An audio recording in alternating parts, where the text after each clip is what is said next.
Hello, everyone. Welcome to an open heart conversation. Today's conversation is being hosted by Choe Khor Sum Ling, a Tibetan Buddhist study center in Bangalore, India. And your hosts today are Aman and myself, Nicole, and our guest is Venerable Tenzin Namjong. Born and raised in Hawaii, Venerable Tenzin Namjong studied and trained in Zen and Theravada traditions before embracing the Tibetan Buddhist tradition. He has been part of the Geshe studies program at Sera Jey Monastery in Bailakuppe, India since 2007. Venerable Namjong is a registered teacher of the FPMT.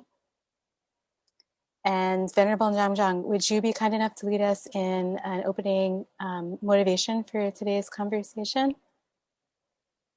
So hello and welcome. Thank you all for joining in this continuing series of the open heart discussions presented by Choe Khor Sum Ling. It's very important that we just take a quick moment to adjust our motivations. So please think that as a living being, we all want happiness and want to avoid suffering. And therefore, we're going to listen to this discussion so we can hopefully learn more about ourselves, learn about our minds and our lives, and learn about the techniques where we can find lasting and true happiness and well-being, and therefore be of more benefit to others around us and the world at large. Thank you, Venerable Namjong, for the opening motivation. And now we have our first question for you. Some people have been self-isolating or have self-isolated for months. This was their first long-term encounter with loneliness, and it exposed for many the underlying anxiety and depression that many were carrying. Venerable Namjong, could you please share some advice for people who are dealing with loneliness? So the first thing I wanted to say is that these growing feelings of isolation and loneliness did not start with the lockdowns associated with the pandemic, but rather, in recent years, there has been a growing body of research that has shown that isolation and loneliness is on the rise within the society at large. One study done in 2018 showed that half of the American adult population reported feeling sometimes or always alone. And although this problem is more associated with the senior citizens, actually a study in 2017 showed that the American adults between the ages of 21 and 30 reported feeling lonely twice as much as the adults in the 50 to 70 age group. So not only are these feelings of isolation on the rise, but there also has been a lot of studies done that show the disastrous effects this has on both mental and physical well-being. And loneliness and isolation have been associated with increased risk for high blood pressure, premature mortality, depression, as well as inflammation and a suppressed immune system.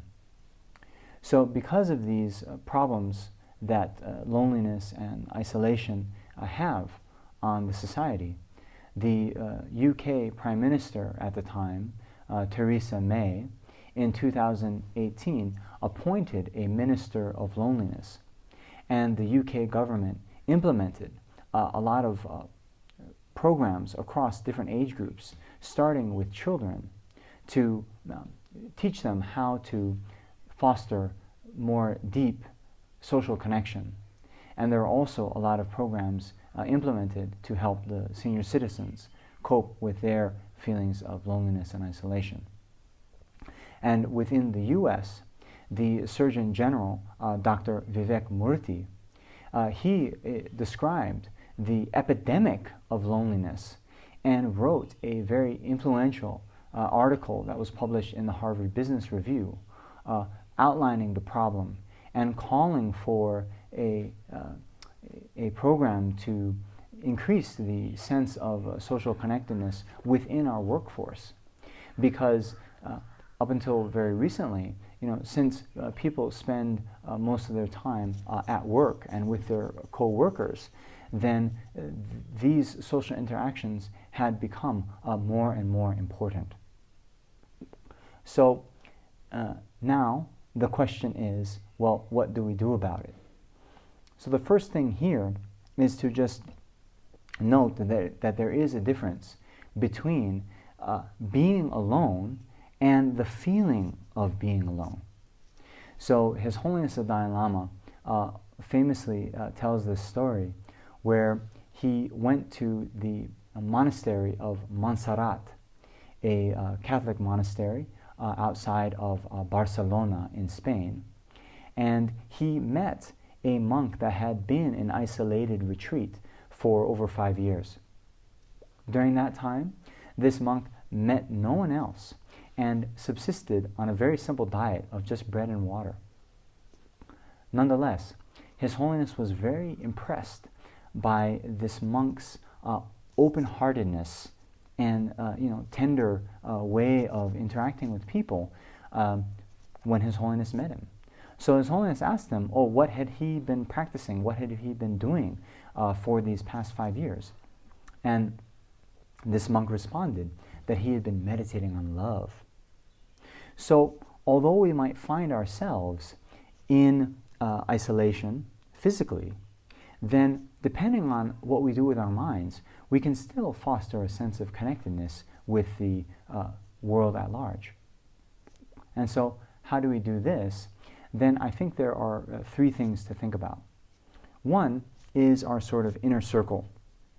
So the people we live with, be it our friends, family, roommates, these are the people that we have the closest interaction with, the most interaction with. And so to deepen these relationships, I think it's very important that we are very present when we are with them. So I recently traveled back to the U.S. and spent some time with my family. And there would be times when, even though all of us are in the same room, if everyone is on their phones or watching their own kind of screen, then there's not actually going to help in developing a sense of connectedness with others. So one thing to think about is when you're with others, to put down your phones and be very present in the conversation, in the interactions that are taking place. The second thing is, the circle of the world at large. And now many of us, over this period of lockdown, we haven't been able to interact much. We haven't been able to go to, say, sporting events or, other social outlets that we used to be able to do. So now, in some parts of the world, these are gradually and slowly opening back up again. So when this does happen, I think it is good not just to go to sort of entertainment events like movies and sporting events, but if we can also do something that will benefit the society at large. There are many NGOs or nonprofit organizations that need volunteers. And if we can get involved in some of those, then we can meet the other people who are volunteering. We can meet the people that we're helping through whatever activity we choose to do.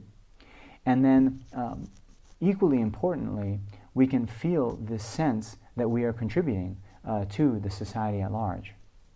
And then that feeling then brings us into the third point, and that is, if we don't feel a healthy sense of self-esteem, and we don't feel that we are, a valued member of society, if we don't feel that we have qualities that others would be interested in, then of course we're not going to go out, reach out, and try to connect with others. So at the core of all of this actually is developing a sense of self-esteem. And to do this, we have to, reflect on the good qualities that each of us possess. And if that is difficult, because unfortunately, in this day and age, we are bombarded in the media by these ideals set out by the Hollywood and Bollywood celebrities who are good looking and in shape and popular and well liked.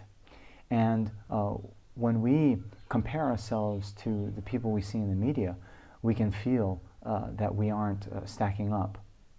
And sometimes even ourselves, we can be our own worst critic. And we can feel, especially in this past year, as our productivity has sort of gone down and we haven't been able to do the things that we were doing before. We can sort of get into this beating ourselves up and feeling that we're so lazy, and that can just create a downward spiral.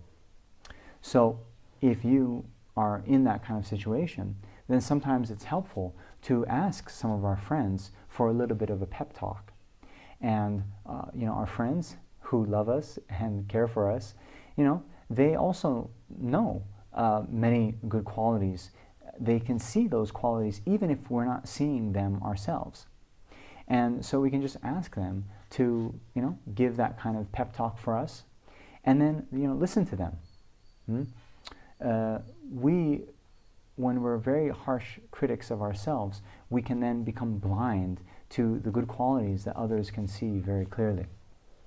So then, based on that healthy sense of self-esteem, then we can feel that, okay, yes, I have good qualities that I can now share with the world, be it in the immediate circle of the people we interact more with, or the society at large. And then, in doing that, that can help to combat these feelings of isolation. So yes, so we are discussing the pandemic, and yes, we've discovered that there's loneliness. We've discovered anxiety and depression as well in people, which is another sort of pandemic. And yes, there's a lot of negatives that we've discovered, but apparently there's a lot of positives also that have come out of the pandemic. Rivers have been revived, nature is healing, people are getting away, they don't have a way to run to any distraction, so they're finding it to go deep within and figuring out themselves. So there are positives as well. Venerable, my question was, how do we focus on these positives and what these positives are in your opinion? And second was, how do we focus on these positives rather than all the negative and the uncertainties that abound us? So the ancient Tibetan masters had a saying that everyone is a great Dharma practitioner when the sun is shining and their belly is full. The flip side of this, of course, is when we face some kind of adversity, when we face challenges in our life, when things aren't going well, that's the time when we really see the depth of our Dharma practice. So, for many of us, our whole lives have been upended over the past year through the pandemic. We have had to stay in isolation. Many of our social connections have been, put on hold. Our work, then, many people lost their jobs. Many people had to work from home. Our travel plans were severely curtailed. So spending this amount of time in isolation and living a new sort of life, as it were, without meeting many other people, and with this constant fear of the pandemic, of getting sick, the instability in the economy leading to a lot of economic worries for many people, then this gives us all a chance to take stock in our lives. So Buddhist practitioners are encouraged on a daily basis to reflect on impermanence and death. And this reflection on the inevitable mortality, the fact that we are all going to die one day, it should act as an impetus for us to really consider what is truly important in life, how we want to spend our time, what things are going to be meaningful as we go into the period of our eventual death. And so similarly, this pandemic should make us think that the moment of our death is completely uncertain. There are so many people, who were completely healthy a year ago who are no longer with us. And it's not just the aged, but this pandemic has affected a lot of people of many age groups. And so if we are able to use this to take stock of our lives and sort of use it to reprioritize how we now want to spend our time, spend our lives, then it can be a really good outcome to reset our lives, as it were. And those things that we have been doing in the past, pre-pandemic, we can now look at it a bit honestly and objectively and say, okay, do I really want to engage in this kind of behavior or these kinds of activities? Do I really want to spend my time doing that in the future as society opens up again and life gets back to quote-unquote normal? And so it's all up to us to decide and determine how we spend our time, how we spend our lives. So if we're able to use the pandemic for that, I think it's a very, very good outcome. Thank you, Venerable Namjong. Our next question is, Venerable Namjong, the teenagers and young adults of the world are undergoing serious depression and anxiety issues. Many are battling suicidal tendencies as well. It seems like almost everyone is in therapy. Venerable Namjong, what advice can you give to young folks and their parents, friends, and caregivers? Yes, this is a very important issue. And so it is true that in the society at large, there are an increasing number of teens, of children who are experiencing mental health issues. And this has been made a lot worse in the pandemic, because with the schools shutting down and people doing remote learning, that the main outlet for children to get some kind of social interaction, that being school, has also been taken away from the children.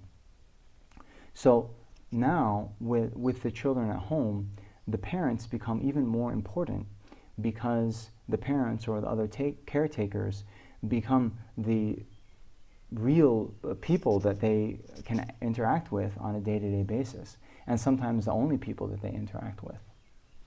So I think the most important thing that the parents or other caretakers can provide for their children is to foster a sense in the home of a sense of safety, that the children can share with their parents whatever problems they're facing, and do it in a way that they won't feel judged or criticized or even punished. So the children should be able to express to the parents that, yes, I'm feeling unmotivated, I don't want to do my homework, I'm feeling depressed, whatever kind of emotions they're feeling, it's okay. And the parents should, with compassion, understand that it's a very rough time for children.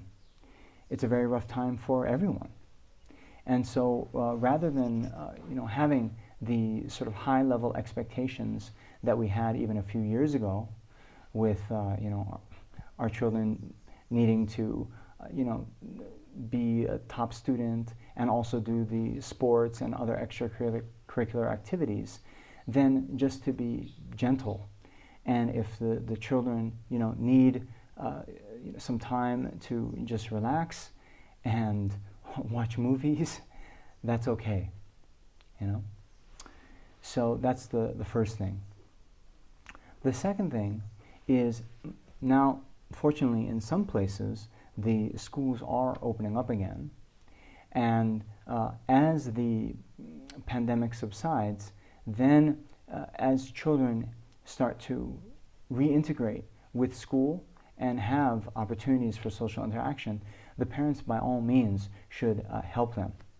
And if the kids want to go to a friend's house, then encourage that. Say it's great, and drive them there, pick them up when they're done, and if they want to invite friends over, then also allow them to do that, and just create an environment where your children can get back and have their social networks once again reinvigorated. So those are two things I think that are very important. Venerable, the fourth question that we had for you was that you see all of your loved ones suffering. There's many situations that the parents see their kids suffering, or a partner sees their partner suffering, or a best friend sees their best friend suffering. It's easy to jump into those situations and take it as your own, and give your best for that, to an extent where you're ready to harm yourself as well, where you're ready to sacrifice your sleep, your food habits, your lifestyle, and your happiness as well. Venerable, that happens a lot. And my question was basically, is that okay to actually sacrifice your happiness so that your loved ones could be happy? Is that what we call as the Tonglen view, taking on the sufferings of others and giving all your happiness to others? So here, when we read the stories of the great masters of the past, the great Buddhas and Bodhisattvas, the Buddha who gave his own body to a tiger so that the tiger could eat and feed her starving cubs, then we can get the sense that we have to make such great sacrifices of ourself, of our body, and even our life for others. So here, it's important to remember what the great Indian master Shantideva said. He said that until it is as easy for you to give away your body as it is to give away vegetables, then don't give away your body. So there is a principle here that we start where we are, and we are training our minds to be increasingly more compassionate and giving toward others. Yes, that's true. But at our current level, then we have to start with a type of practice that is suitable for our level. So now, before we go and give away our bodies and lives to benefit sentient beings, then we should start small, giving away vegetables, right? Doing the small things, whatever it is that is offering benefit to others. Because over the long term, you see, we have two main goals. Yes, our goal is to benefit others, but we also have to increase our own ability to benefit others. And if we, get burnt out by taking on too much and are always, focused on giving others, but we don't take care of ourselves, then we're going to burn out. We are then not going to have the ability to sustain our practice for many, many years. So especially in this day and age, then I think self-care is very, very important. We have to take time to rest, get enough sleep, get enough exercise, eat healthy. And so from that standpoint of taking care of our own health, then we will have much more resources then to benefit and help others with. But if we, don't take care and we ourselves are, run ourselves into the ground, then our ability to benefit others will also, get severely curtailed. Venerable Namjong, for advanced practitioners, this is also an incredible opportunity to do a personal retreat.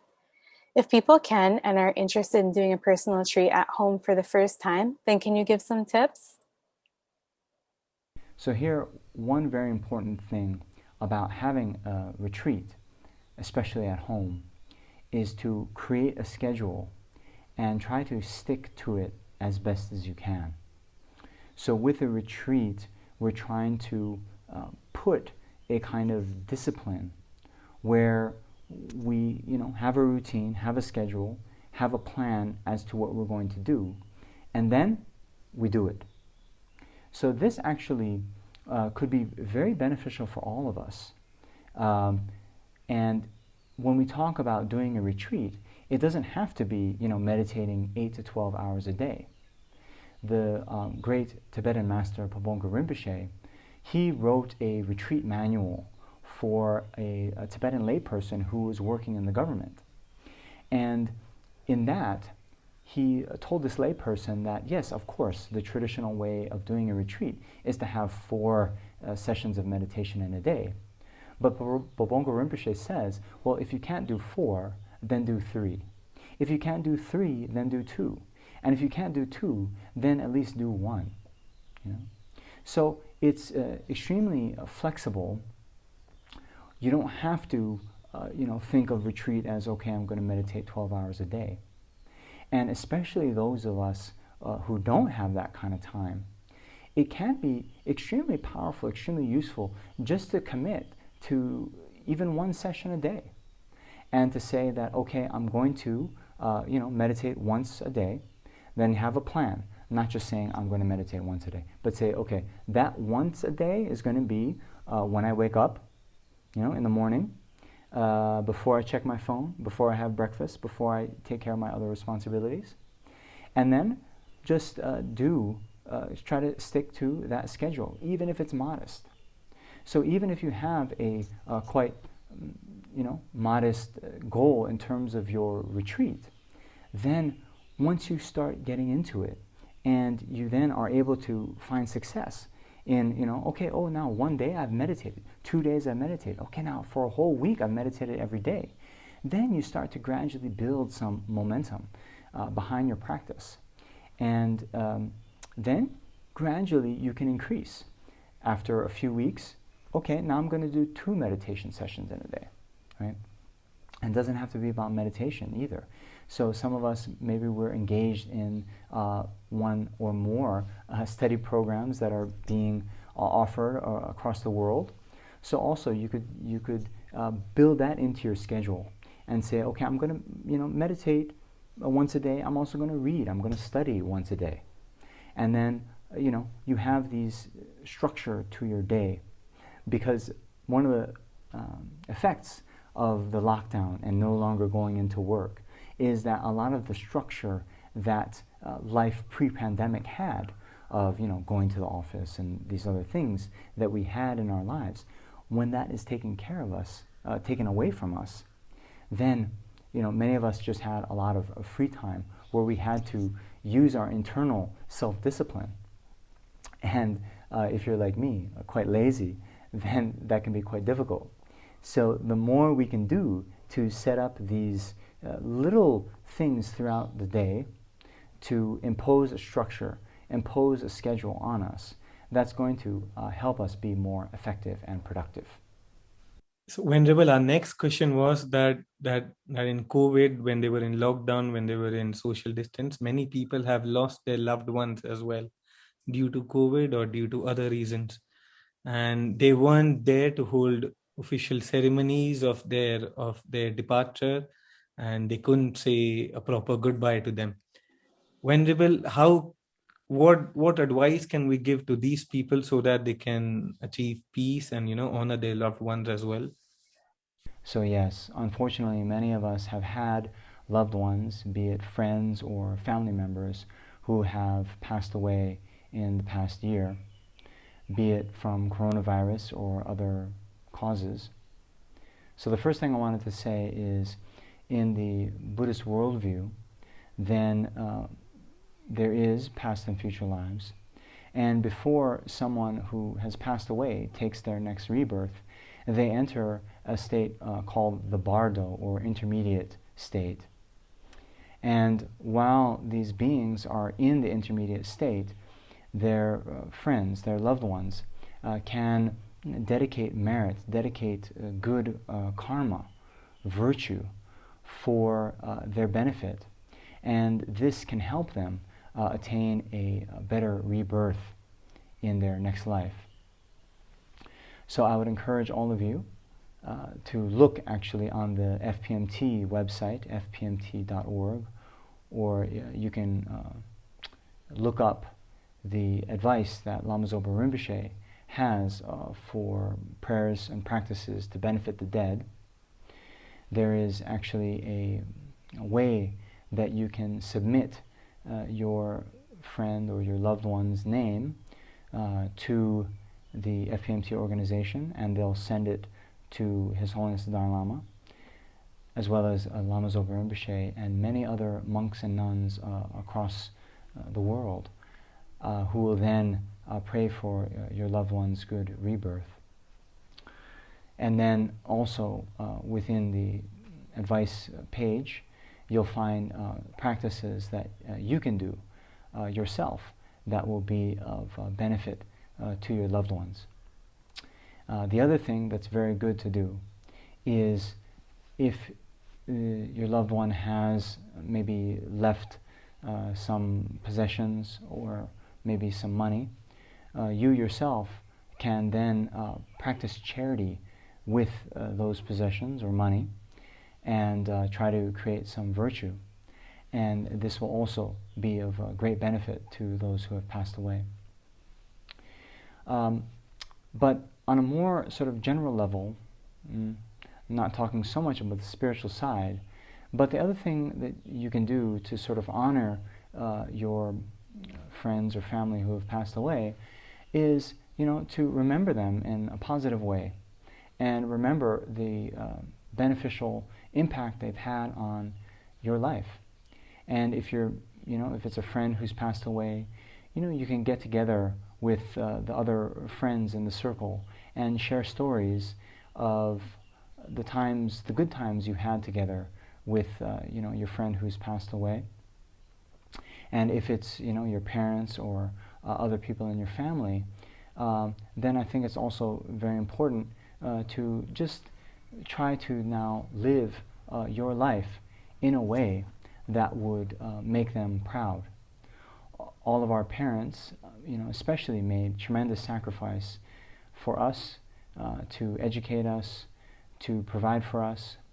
And so now, one way to repay their kindness for having done all that is to live a good life, to be of benefit to others, to try to be of benefit to the world as large. So, in doing so, then that's the real way to honor our parents or other loved ones. Thank you, Venerable Namjong. Our next question is, many people are having problems sleeping through the night. They take to sleeping pills or other unconducive habits. Are there any tips and techniques you could share with people battling insomnia? So, unfortunately, over the past year, I myself have gone through times where I've had a lot of trouble sleeping. And so I've done a bit of research into this. And the first thing and the most important thing to keep in mind is that actually getting enough sleep is extremely important, both for your mental health as well as your physical health.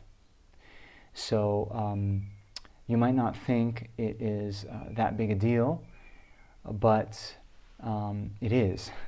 So try to integrate some of these tips and tactics to try to get a better night's sleep.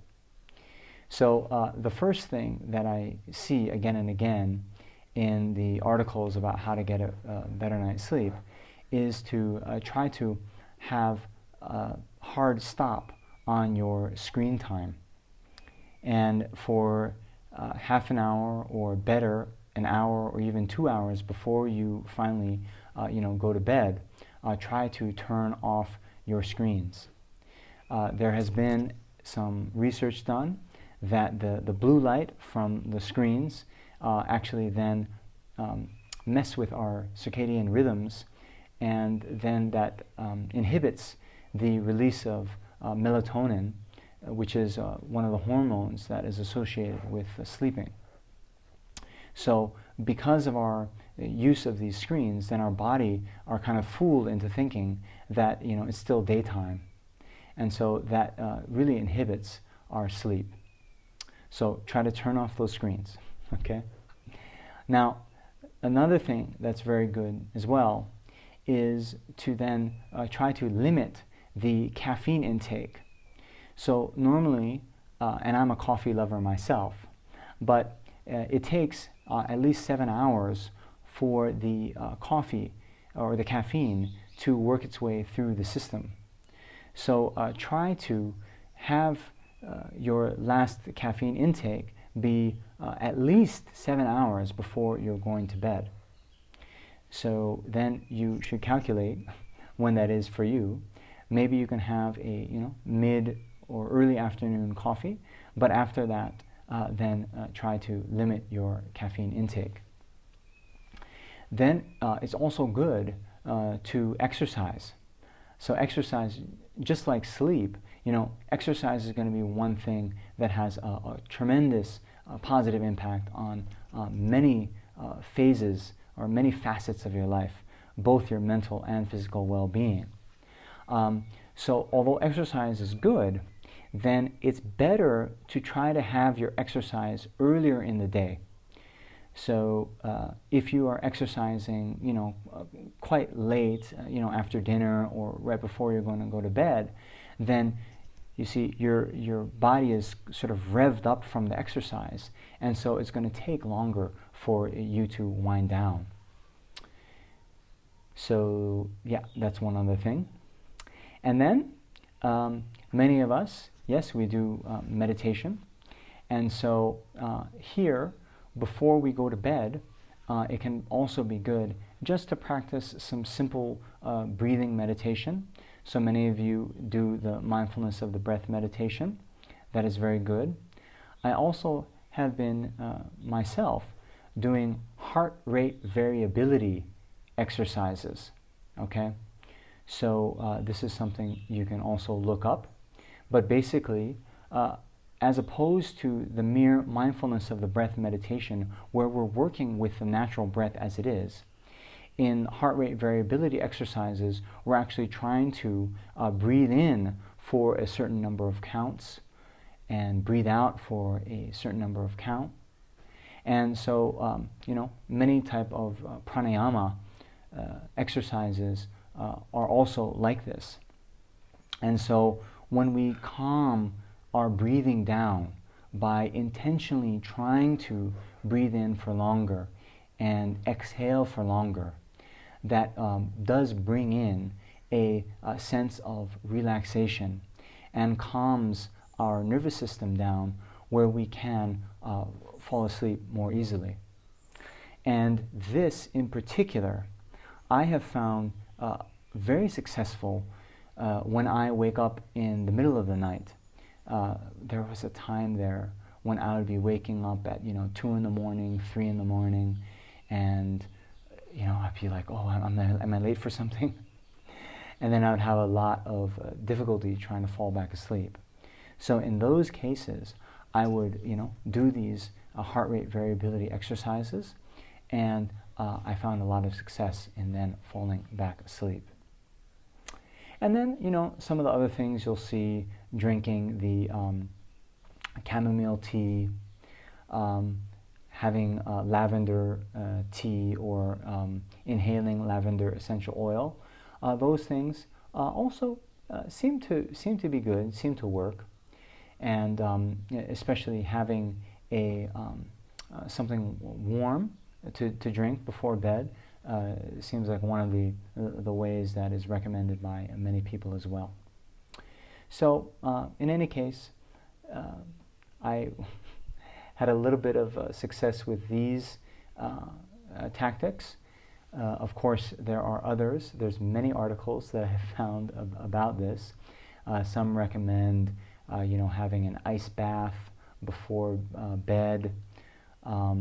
So certainly, I think that a lot of research has shown that sleeping in a cooler room does positively affect sleep. So these things you can also look into as well. So yeah, hope that helps. Thank you, Venerable. Thank you. These were really practical tips. Thank you. Venerable, So for many people that we know or we don't know, they might be having problems like insomnia, whatever, what have you. But for them, solutions like mindfulness of breath, meditations, or yoga, or anything related to spirituality is not really appealing to them. They have kind of built this resistance towards these solutions, which we know by experience are immensely helpful, if not the most helpful. Venerable, what can you do with them? How can you help them without, intruding on their personal business that, yes, this is what works, try it? So here, yes, many of our friends or loved ones might have a kind of negative view of meditation. And so the first thing that I would do is try to understand what exactly is it that is unappealing to them about it. So there will be one camp that just thinks that it's some kind of, mumbo jumbo, and that it's not based in any kind of science, and it's this kind of new age thing that is just fluff. So for this type of person, then it might be helpful to show to them the growing body of research that actually proves empirically the benefits of meditation.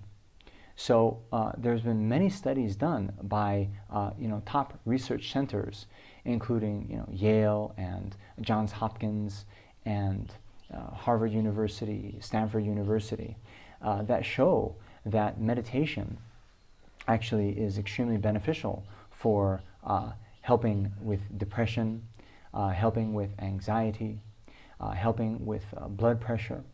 And so you can just point to this body of research. Because of the scientific findings, now many companies, many of the top companies in Silicon Valley, like Google and Apple, are also implementing programs to teach their employees how to meditate. And I heard that Apple actually has a room where the employees can go and meditate during their workday, because they are also impressed with the research that meditation does actually improve productivity and many aspects of life. So that's one. There might be another group of people that have tried meditation, but they feel, oh, they can't do it. They try to meditate and then their mind just gets more sort of agitated. And for this type of person, then I would recommend to them to maybe dial back their expectations, and for them to just start very small. Try to meditate for 4 minutes, 5 minutes a day. Try to meditate for 21 breaths. Just do something very, very, very small. As we talked about earlier, when we talked about the setting up a retreat at home, then it's very important to just have a very modest goal for yourself. And then, as these people start to then just meditate, 3, 4, 5 minutes a day, and they get into that habit, then they can feel, okay, yeah, it's something I can do. And they'll gain some sense of self-confidence about it. And then gradually they can increase the duration of their sessions. So I think that's very important for those two types of people that have some mental block with starting meditation. So, in general, when we think about the benefits of something, then that makes us more willing to accept the hardship that is accompanied with it, right? So, like, for example, we don't want to have our bodies cut open, but if we see that we have an underlying, medical condition where surgery is necessary, then we will engage in that uncomfortable act of getting the surgery done because we see there's greater benefit. So meditation, it might not be always, rosy and blissful, but seeing the great benefit that it can have on our lives, then it would be good if we can all try to integrate that kind of practice So that's what I wanted to say. Thank you, Venerable Namjong. And just our last question, is there anything else that you wanted to share with viewers that we didn't get to discuss yet today? Yes, so I guess in closing, one of the main things that I wanted to emphasize is this feeling of being very gentle with yourself. And this past year has been very difficult for many people in the world. So if you have been feeling, down, if you have been feeling, unmotivated, then, that's completely natural. So don't now, beat yourself up about that. And really take the time for self-care and get enough sleep, have time where you can just relax and don't feel you have to be as productive, quote unquote, as you were pre-pandemic times. And then if you can gradually integrate some of these positive practices for your life, like meditating, even if it's just 5 minutes a day, even if it's going for a walk, getting some exercise in, eating more healthy, getting a better night's sleep, then these small things we can do will have a great benefit to ourselves. And then as we get more healthy and secure, then we'll be able to bring that to others as well, and we'll be able to be a greater resource for them and their happiness. So thank you very much for listening to this. I hope it was beneficial, and I wish you all the best. And please take care, and we'll see you next time.